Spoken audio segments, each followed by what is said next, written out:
how to make a vibrant and moist cake? Watch this video to the end and don't forget to subscribe. Thank you all for tuning in to Cooking with BG today. And it is Friday before Mother's Day. So I decided to make my mom a purple velvet cake. I'll have all the ingredients listed below the video if you guys want to give it a try. Hopefully you guys do.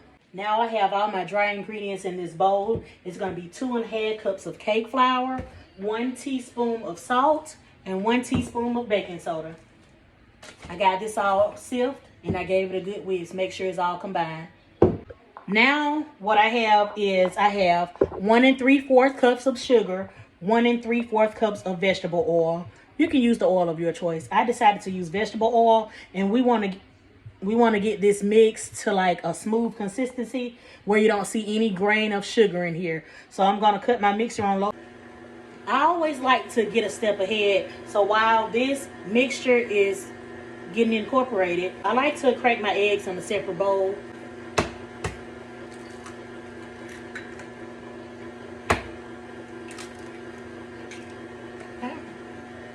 Then you just place those to the side because those 2 eggs that been sitting at room temperature, they're going to get added to this vegetable oil and sugar mixture. I'm still waiting. So long as I'm waiting, I'll go ahead to the next step to prep. I'm going to take my cocoa powder and my vinegar, and I'm going to put these in a bowl because they also have to get added to this mixture.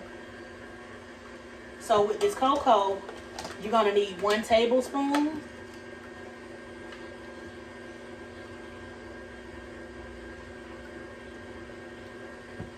Then you have the vinegar. Most people like a overly chocolate flavor in their red velvet. I just like a hint. That's why I'm only adding 1 tablespoon.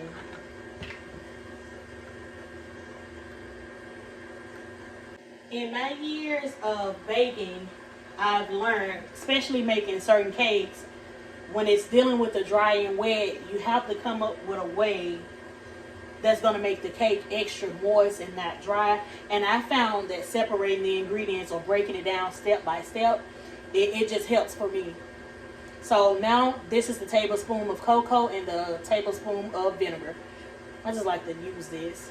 It's convenient.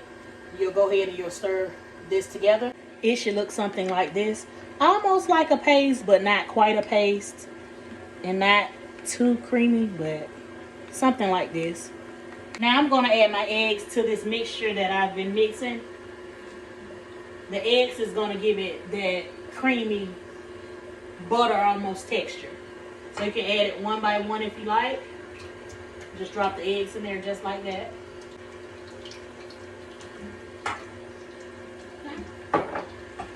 And we'll let it whip some more. I think this step requires like another 10 more minutes. And then I'll bring you guys back so you can see exactly how this mixture should look. Now what I'm doing is spraying down my baking pan with Baker's Joy. This keeps the cakes from sticking to the pan. This is the same process if you were flouring your pan. So I want to show you guys what the mixture is looking like now.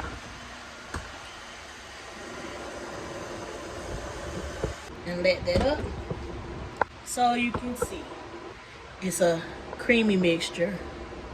Now you can take your cocoa and vinegar mixture and you can go ahead and add that to that mixture. I took out my 1 cup of buttermilk because it needs to be room temperature.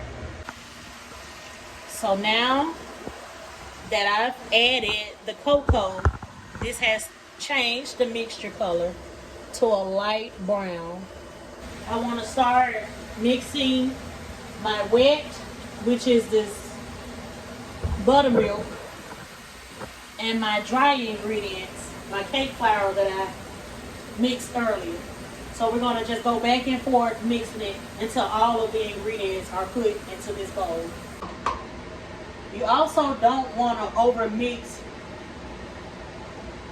your batter. You don't want to over mix your batter.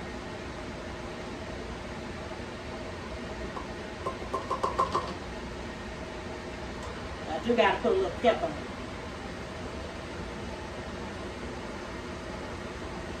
Alright, if you guys ever made a purple velvet, Leave it in the comments and let me know how it turned out.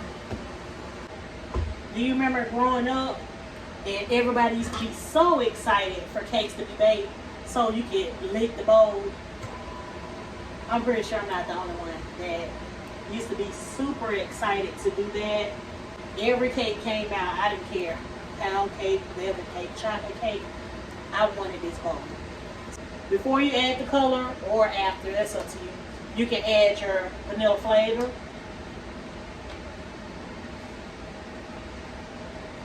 I'm going to put 1 teaspoon in, maybe 2. Let's see if it still tastes the same. My husband hates when I do this.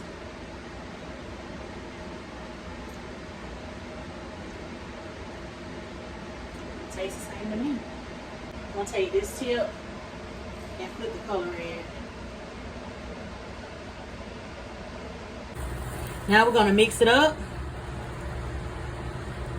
Oh, wow.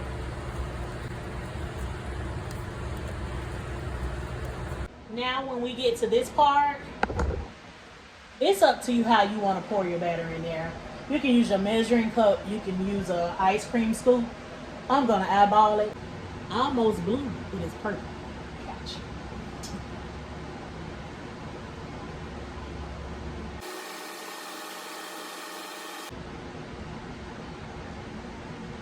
Pretty, isn't it?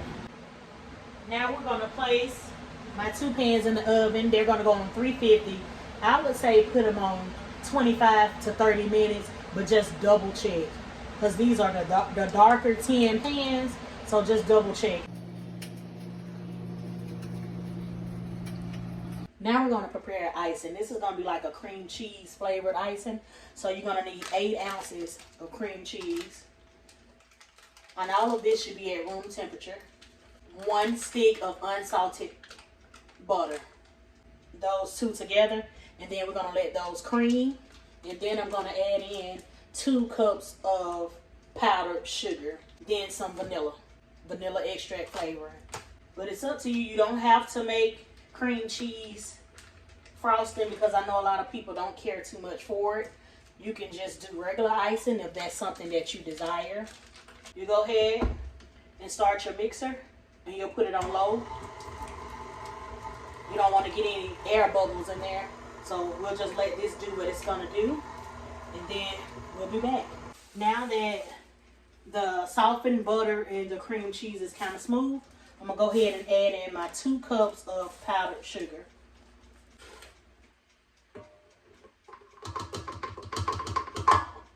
And start your mixer back on low. I'm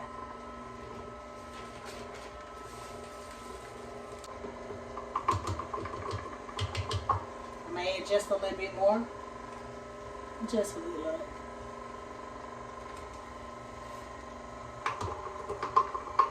You could also go ahead and drop in your vanilla flavoring.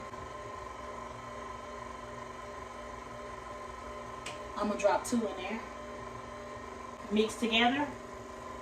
Then scrape down the sides with the excess powdered sugar that you see.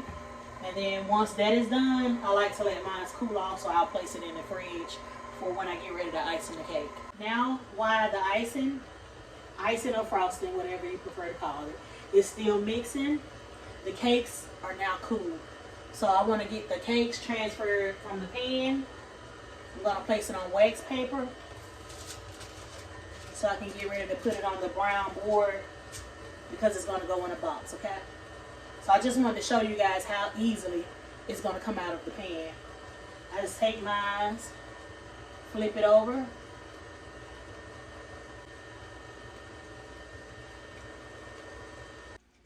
Now the icing is the easy part. I wasn't going to show you guys that process, but I'll show you a little of it.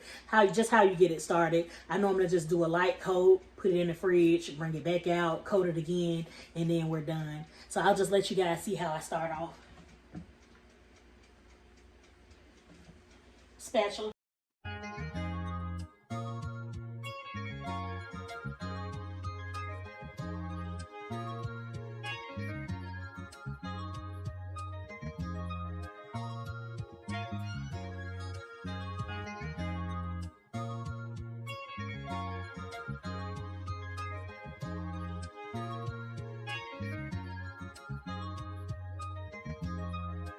And if you like this video, don't forget to like and subscribe. Thanks for watching.